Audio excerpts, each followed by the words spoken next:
Hi everybody! So today I wanted to do another book recommendation video, but this one for books on herbalism and wortcunning. If you're following my page, I'm sure that this is one that you would really appreciate. These are books that I think are essential, especially if you are trying to teach yourself more about herbalism, both medicinally and magically. And these are books that I really, really highly recommend. Okay, so first on my list of recommendations is the Herbal Medicine Maker's Handbook by James Green. This goes over all the different ways that you could make an herbal remedy. So if you've never made one, this is a really great book to have. He goes over proportions and dosages and just generally how to make and use herbal remedies safely. And James Green in his day was a very big name, so. He also wrote this book, The Male Herbal. So if you are looking into becoming an actual herbalist and you're going to be dealing with both ovary having and testicle having bodies, and most herbals don't have a lot of information on how to use herbs for a testicle having body. This book specifically goes into it and talks about some of the issues that testicle having bodies face. And he also talks about why some of the herbs that are good for an ovary having body are also good for a testicle having body. So you also get a good education on the why. If you're living in the Southwest, this is an awesome book, Native American Medicinal Plants. This actually goes over the entire nation and other areas too. But in a lot of herbals, they don't go over lesser known plants. A lot of the really medicinal things that we can use here in New Mexico, the Southwest, and everywhere. A lot of truly medicinal plants are considered weeds, or people just don't really talk about them very much. And so it's really hard to find information on how to use those plants in remedies and magic. This book talks about a lot of lesser known plants, like silverleaf nightshade. It talks about the puccoons. It talks, look at how thick this is. It talks about everything. And it's a really handy book to have around, especially if you're trying to use more local herbs. You're trying to make relationship with local plants. This book is really, really useful. Another one, especially if you're living in the Southwest, is Infusions of Healing by Joie Davidow. My apologies if I pronounced your name wrong. Infusions of Healing goes into the Spanish names for herbs and traditional uses. So if you're working in Spanish-speaking areas, this book will help you to open your practice a little bit more and understand the local flora in its own way. And I really appreciate this book. I think it's an important book. This one was actually given to me by my mentor, Bernadette Torres, and I love it. Another book I think is really, really important is this one, Evolutionary Herbalism by Sajah Popham. This talks about plants in a very animistic, spiritual way, and it also goes over the practice of spagyrics. Which is a more alchemical process for preparing herbal remedies. And actually, if you are interested in spagyrics, let me take you over here. So if you're interested in spagyrics, this book is one that you should be looking for. The Alchemist's Handbook by Frater Albertus. A lot of what spagyrics does is actually formulated by Frater Albertus in this book. So if you're interested in spagyrics, that's one to look for, and you can find a free PDF version online. Another one, particularly for people in the Southwest, is Medicinal Plants of the Mountain West. This one is by Michael Moore, considered the father of modern herbalism. And I really like this book because it talks about so many different plants, where to find them, how to use them, and Michael Moore was funny. He had so much humor in his writing. I find this book enjoyable, and no matter how many times you go through it, you always find something new, and I appreciate that. A newer book that just came out is this one, The Field Guide to the Sandia Mountains, and this one is by Robert Julian and Mary Stover. Stuver? If I mispronounced your name, I apologize. So this goes over specifically the Sandia Mountains. So this is more a recommendation for people living in Albuquerque or people who frequent the Sandias. It just kind of helps you to get to know the mountain a little bit better. And our mountain, if you've ever taken a class with me, you know that that mountain is incredibly special to me. And I think that this book can help you to have a closer relationship to the spirit of the mountain. You can get to know it a little bit better. Another book I think is maybe not essential, but is interesting, especially if you're looking into more medicinal herbalism, is Medical Herbalism by David Hoffman, who is a very well-known herbalist today. And this book is far more technical. It goes into like the biology, why things work the way they do, and it goes into different formulations and dosages. So this is actually really useful to practice with dosaging and combination, and just kind of playing with the biology and understanding why an herb will work the way that herb does. So this is one that I would suggest for everyone, only people that are getting really into the medicinal side of things. Very useful. Another newer book that I have really enjoyed because I love eating everything, not necessarily cooking, but eating everything. Southwest Foraging by John Slattery.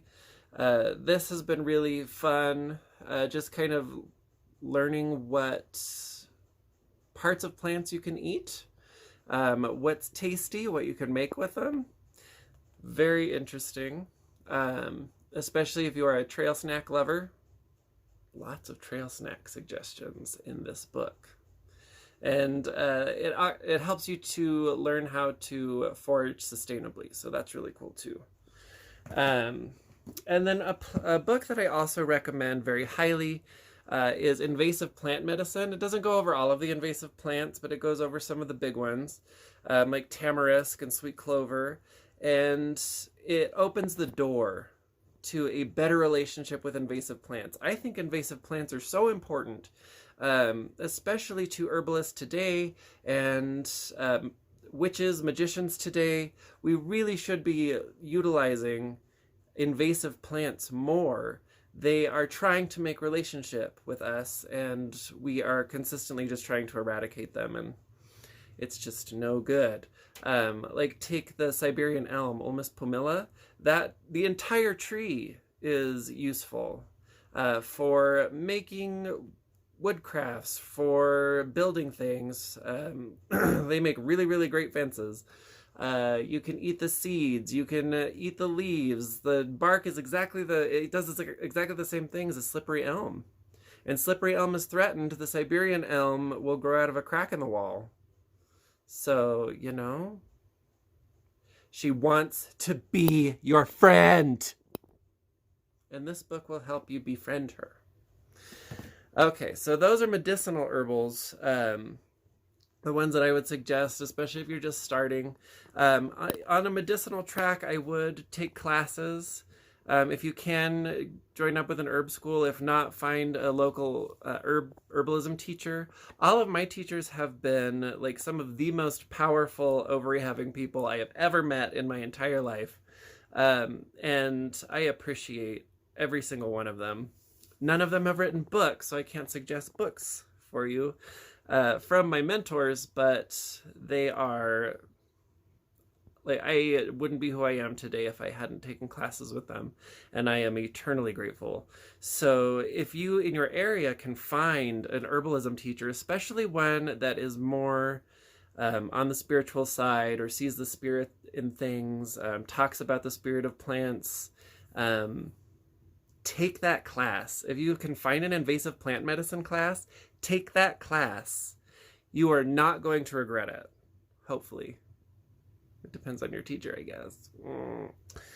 Anyway, so on a more Wortcunning-y side, this is one of, I think that this one is essential, the Master Book of Herbalism by Paul Beyrl. It goes over the astrological associations and why those astrological associations are there. It goes over how to use a plant in an astrological way. It goes over the elemental structures and why we give the plant that designation, and different ways of using the plant for magic. It's a really, really good book. Very, very well done. So if you're interested in Wortcunning, buy this book! Another one that I really, really love is Wortcunning by Nigel G. Pearson. This one you can get from Troy Books. I think it's on Amazon too, but if you order it directly from Troy, then that publishing company, which is small, gets more money.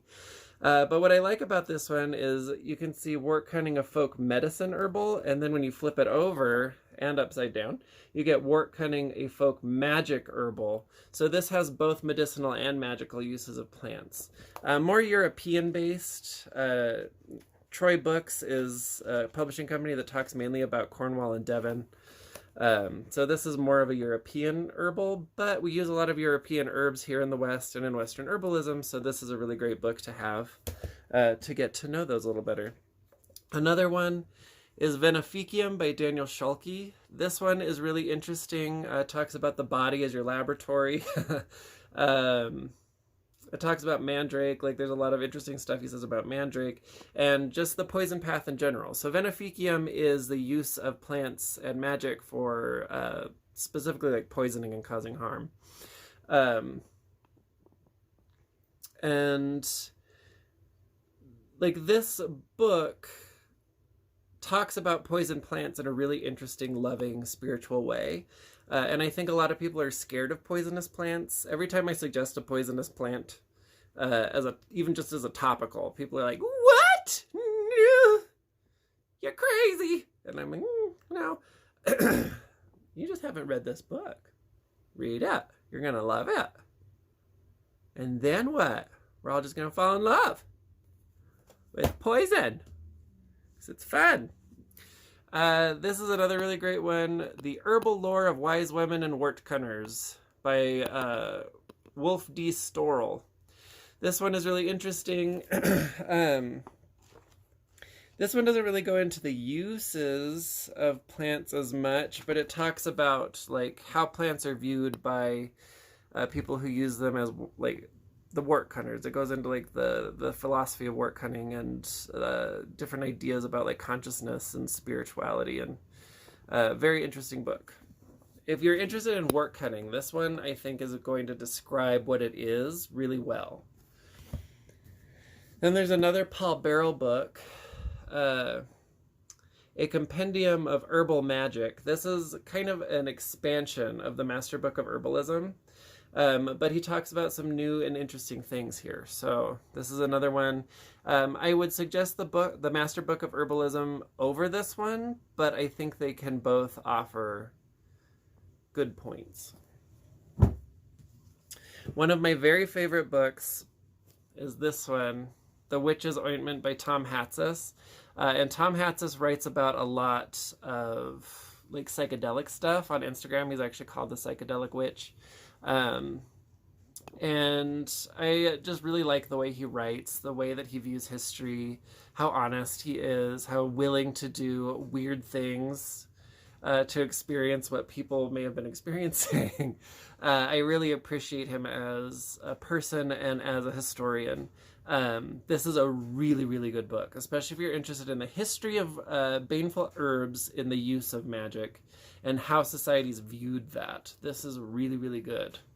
Highly suggest. Anything by Tom Hatsis, I highly suggest. I really think you should follow him on Instagram and on YouTube because The Psychedelic Historian is just a good time. And then another one of my favorites is this one, Witchcraft Medicine, Healing Arts, Shamanic Practice, and Forbidden Plants by Claudia Mueller-Ebeling, Christian Ratch, and Wolf D. Storrell.